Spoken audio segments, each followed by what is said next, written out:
student, welcome to our YouTube channel AR Classes, the lovely world of education। आप सभी का स्वागत है हमारी इस नई वीडियो में, जो कि यूजफुल है हमारे उन साथियों के लिए जो सीटेट और यूपी टेट की तैयारी कर रहे हैं, और उन साथियों के लिए भी जो railway, NTPC, banks, army, police, कई ऐसे कॉम्पिटेटिव एग्जाम्स हैं जिनकी तैयारियां कर रहे हैं और उनमें मैथ बेसिक लेवल की आती है।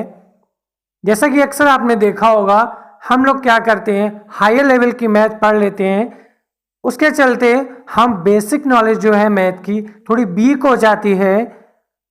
उसी पे डिपेंड हमारी ये वीडियो है। हम आपकी उस नॉलेज को, उस बेसिक मैथ की नॉलेज को थोड़ा इम्प्रूव करने की कोशिश करेंगे। अगर हमारी ये वीडियो आपके लिए यूजफुल हो तो प्लीज़ हमारे चैनल को सब्सक्राइब कीजिएगा और हमारी इस वीडियो को लाइक कर दीजिएगा। हमारे चैनल के नोटिफिकेशन बेल को ऑल नोटिफिकेशन पे क्लिक कर लीजिएगा। जैसे ही हम नई वीडियो अपलोड करेंगे आपको नोटिफिकेशन सबसे पहले मिल जाएगी। चलिए फ्रेंड्स, शुरू करते हैं हमारी प्राथमिक गणित की बेसिक लेवल से। प्राथमिक गणित में सबसे पहले हमारा आता है संख्या पद्धति, मीन्स नंबर सिस्टम। हम जानते हैं कि किसी भी संख्या को लिखने के लिए 10 अंकों का उपयोग किया जाता है। वह हैं 0, 1, 2, 3, 4, 5, 6, 7, 8, 9। संख्याओं को दर्शाने की कई प्रणालियां हैं। हम कई तरह से संख्याओं को लिख सकते हैं। किसी भी संख्या को हम इकाई, दहाई, सैकड़ा, हजार, 10,000, लाख, 10 लाख, करोड़, 10 करोड़, इस तरीके से यानी हिंदी इंडियन सिस्टम में रिप्रेजेंट करते हैं। यह सबसे अधिक प्रचलित प्रणाली है। आगे बढ़ते हैं। हमारा संख्याओं में सबसे पहले स्टार्ट होता है प्राकृतिक संख्याएं, मीन्स नेचुरल नंबर। वे संख्याएं जिनसे वस्तुओं की गणना की जाती है, मतलब काउंटिंग्स की जाती है कि वो कितनी है, उन्हें प्राकृतिक संख्याएं कहते हैं। प्राकृतिक संख्याएं धनात्मक होती हैं, अतः 1 सबसे छोटी प्राकृतिक संख्या है। जैसे 1, 2, 3, 4, 5 dot dot and so on, means infinity. इनका कोई अंत नहीं होता। इनको कैपिटल एन से रिप्रेजेंट किया जाता है। नोट, ध्यान रखने की बात यह है, शून्य को प्राकृतिक संख्या नहीं माना जाता है। नंबर सेकेंड है पूर्ण संख्याएं, मतलब होल नंबर्स। यदि प्राकृतिक संख्याओं में शून्य को भी सम्मिलित कर लिया जाए तो संख्याओं को पूर्ण संख्याएं कहते हैं। ये हमारा टोटल कॉम्बिनेशन पूर्ण संख्याएं बना लेता है अगर नेचुरल नंबर्स में हम 0 को भी ऐड कर लें। इन्हें हम कैपिटल W से रिप्रेजेंट करते हैं। अगला नंबर हमारा है पूर्णांक, मीन्स इंटीजर्स। पूर्ण संख्याओं में प्राकृतिक संख्याओं की ऋणात्मक संख्याओं को भी सम्मिलित करने पर जो संख्याएं प्राप्त होती हैं उन्हें पूर्णांक कहते हैं। जैसे -5, -4 एक्सेट्रा, 0, 1, 2, 3। इन्हें हम I से रिप्रेजेंट करते हैं। ये हमारे पॉजिटिव भी होते हैं, निगेटिव भी होते हैं, और हमारा शून्य भी शामिल होता है। ध्यान रखने की बात यह है, शून्य को ना तो धनात्मक और ना ही ऋणात्मक माना जाता है। अगला हमारा है नंबर 4 सम संख्याएं, मीन्स इवन नंबर। वे संख्याएं जो 2 से पूर्णतः विभाजित हो जाती हैं सम संख्याएं कहलाती हैं। जैसे 2, 4, 6, 8, 10, 12 एक्सेट्रा। इन संख्याओं में इकाई के स्थान पर 0, 2, 4, 6 इत्यादि आते हैं। नंबर 5 हमारा है विषम संख्याएं, मीन्स ऑड नंबर। वे संख्याएं जो 2 से पूर्णतः विभाजित नहीं होती विषम संख्याएं कहलाती हैं। जैसे 1, 3, 5, 7, 17, 21 एक्सेट्रा। विषम संख्याओं में इकाई के स्थान पर 1, 3, 5, 7 इत्यादि नंबर्स आते हैं। अगला हमारा है भाज्य संख्याएं, मीन्स कंपोजिट नंबर्स। वे संख्याएं जो 1 और स्वयं के अलावा किसी अन्य संख्याओं से भी विभाजित हो जाएं भाज्य संख्याएं कहलाती हैं। जैसे 4, 12, 16, 21 इत्यादि। जैसे 4 1 और स्वयं के अलावा 2 से भी डिविजिबल है। जिस तरह से 12 1 और स्वयं के अलावा 2, 3, 4, 6 12 इत्यादि से भी डिविजिबल है। आगे ध्यान देने की बात यह है, भाज्य संख्याएं सम एवं विषम दोनों हो सकती हैं। अगला नंबर हमारा है अभाज्य संख्याएं मीन्स प्राइम नंबर्स, वे संख्याएं जो एक और स्वयं के अलावा किसी अन्य संख्या से भी विभाजित ना हो, मीन्स वो 1 और स्वयं से भी डिविजिबल हो, अन्य संख्याओं से नहीं, अभाज्य संख्याएं कहलाती हैं। जैसे 2, 3, 5, 7, 11, 13 मीन्स 2 1 और खुद से ही डिविजिबल है, किसी अन्य नंबर से नहीं। उसी तरह से 11 भी खुद से एंड 1 से डिविजिबल है, विभाजित है, अन्य संख्या से नहीं। सबसे छोटी अभाज्य संख्या 2 है, ये मोस्टली एग्जाम में पूछा जाता है। The smallest prime number is 2। अगला हमारा है जुड़वा अभाज्य संख्याएं मीन्स पेयर प्राइम नंबर्स, ऐसी अभाज्य संख्याएं जिनके बीच का अंतर 2 होता है, जुड़वा अभाज्य संख्याएं कहलाती हैं। जैसे 3, 5, 11, 13। आपको ध्यान रखने की बात यह है कि ये दोनों नंबर प्राइम होने चाहिए, अभाज्य होने चाहिए, और अगली बात ध्यान रखने की यह है कि इन दोनों के बीच का अंतर 2 होना चाहिए। इस तरह का क्वेश्चन सीटेट में भी पूछा गया था। अगला हमारा है सह अभाज्य संख्याएं मीन्स को प्राइम नंबर्स, ऐसी संख्याएं जिनका मासा 1 हो, अर्थात जिनका कॉमन फैक्टर 1 हो, जैसे 4, 5, 5, 7, 4, 9 इत्यादि। कहने का मतलब ये है इनका जो सार्वजनिक गुणनखंड होता है वो 1 के अलावा कोई और नंबर ना हो, सह अभाज्य संख्याएं कहलाती हैं।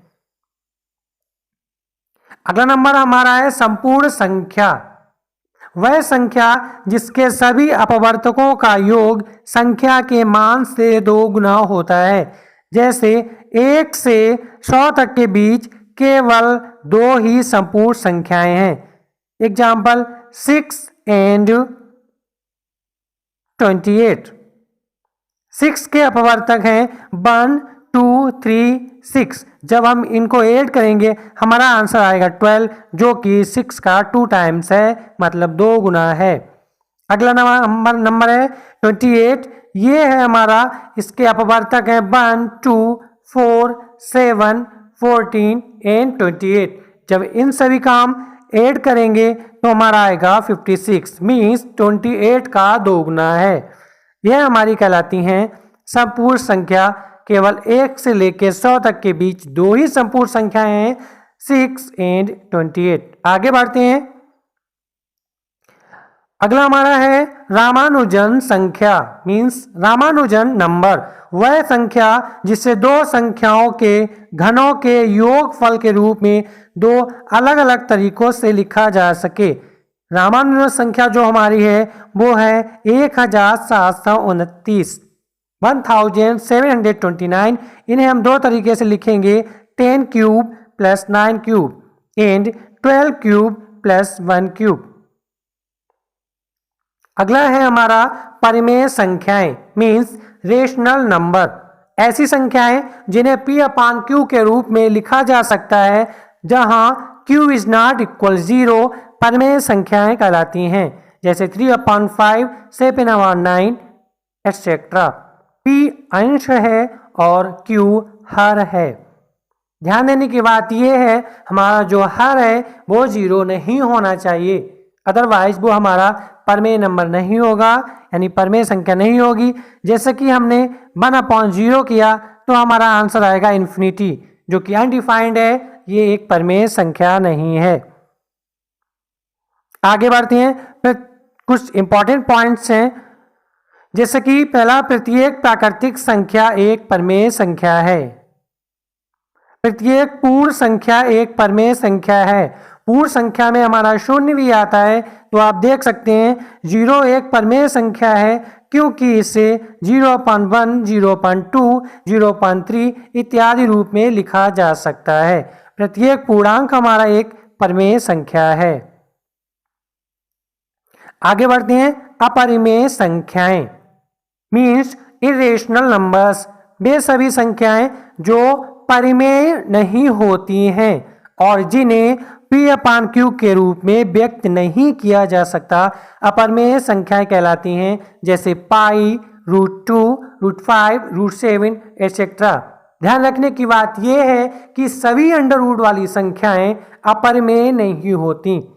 जैसे कि हम एग्जांपल लेते हैं √4, इट मीन इसका आंसर आएगा 2, बट 4 जो है अंडर रूट में था। तो ध्यान रखने की यही बात है, जो अंडर रूट में नंबर होंगे सबसे पहले हम उनका फैक्टराइजेशन करेंगे, अगर वो अंडर रूट के बाहर आ जाते हैं तब वो परिमेय बन जाएगा। मीन्स ओवरऑल सभी अंडर रूट की संख्याएं अपरिमेय हो ऐसा जरूरी नहीं है। पाई हमारी एक अपरिमेय संख्या क्यों है, आइए जानते हैं। पाई हमारी एक अपरिमेय संख्या है क्योंकि 22/7 इसका सटीक मान नहीं है। यह वृत्त की परिधि एवं व्यास का अनुपात है और अनुपात में लिखी संख्या परिमेय नहीं होती।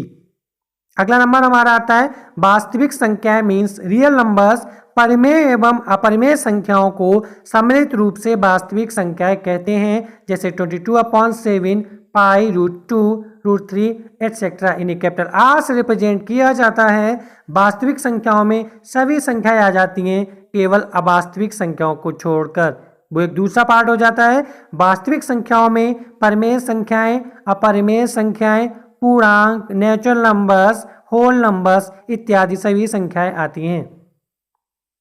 कुछ इंपॉर्टेंट पॉइंट हमारा ये है, 1 से 100 तक की संख्याओं के बीच 0 जो है 11 बार आता है, 1 जो है 21 बार आता है और बाकी संख्या जो हैं 2, 3, 4, 5, 6, 7, 8, 9, 20 बार आती हैं।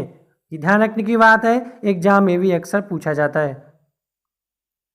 आगे बढ़ते हैं रोमन नंबर्स। रोमन संख्याओं के बारे में कुछ हम पढ़ेंगे। वैसे तो फ्रेंड्स आपको आती होंगी, मीन्स 100 तक। आगे देखते हैं हम इससे कुछ ज़्यादा रोमन नंबर्स। 1 to 100 आपको आती होंगी, मीन्स जैसे 50 को L कहा जाता है, L लिखा जाता है, 100 को C लिखा जाता है, 500 को D लिखा जाता है, 1000 को M लिखा जाता है, 2000 को MM एंड 3000 को MM लिखा जाता है। रोमन नंबर लिखने का तरीका ये होता है, जैसे कि 1, 2, 3 हम इस तरह से लाइंस में लिखते हैं एंड 4, 5 को लिखने के लिए सबसे पहले 5 को लिखा जाता है और 4 को लिखने के लिए 5 की हेल्प से हम 5 से 1 सब्ट्रैक्ट कर देते हैं, मीन्स उससे पहले लिखने पर वो नंबर उससे कम हो जाता है। जैसे कि मान लीजिए हमें 9 लिखना है तो हमने 10 लिखा, 10 से 1 कम करेंगे हमारा हो गया 9। कम करने के लिए हम उस सिंबल से पहले लगाएंगे। जैसे कि हमें 90 लिखना है तो हम 100 को लिखेंगे C एंड हमें 100 से 10 कम करना है, इट मीन C से पहले हम लिख देंगे X, इस मीन 10। ये हमारा हो गया 90। ओके, चलिए आगे कुछ बड़ी संख्याएं देखते हैं। आगे हमारा है कुछ 4000, 5000 एक्सेट्रा। इसमें हम देखते हैं 4000 को अगर हमें लिखना हो तो 4 लिख के उस पर बार लगा देंगे, 5000 को 5 लिख के बार लगा देंगे, 10,000 को 10 लिख के बार लगा देंगे, 50,000 को 50 यानी L लिख के उस पर बार लगा देंगे एंड 1 lakhs को C पर लिख के बार लगा देंगे एंड 5 lakhs को D पर बार लगा देंगे एंड 10 lakhs को M पर बार लगा देंगे। यहाँ पे देखने की बात ये है, जो बार लग रहा है उससे हमारा 1000 का मल्टीप्लाई बढ़ रहा है। जैसे कि हमारा 4 था तो 4 जब ये था हमने 1000 का मल्टीप्लाई किया तब हमारा 4 पे बार लगाने पर बन गया 4000। ओके फ्रेंड्स, आशा करता हूँ आप सभी को ये वीडियो अच्छी लगी होगी, यूजफुल होगी। इससे नेक्स्ट वीडियो जो प्रॉब्लम्स पे डिपेंड होगी वो हमारी कल आएगी। ऐसी वीडियो देखने के लिए हमारे चैनल को सब्सक्राइब कर लीजिएगा और प्लीज़ लाइक ज़रूर कीजिएगा। Thank you.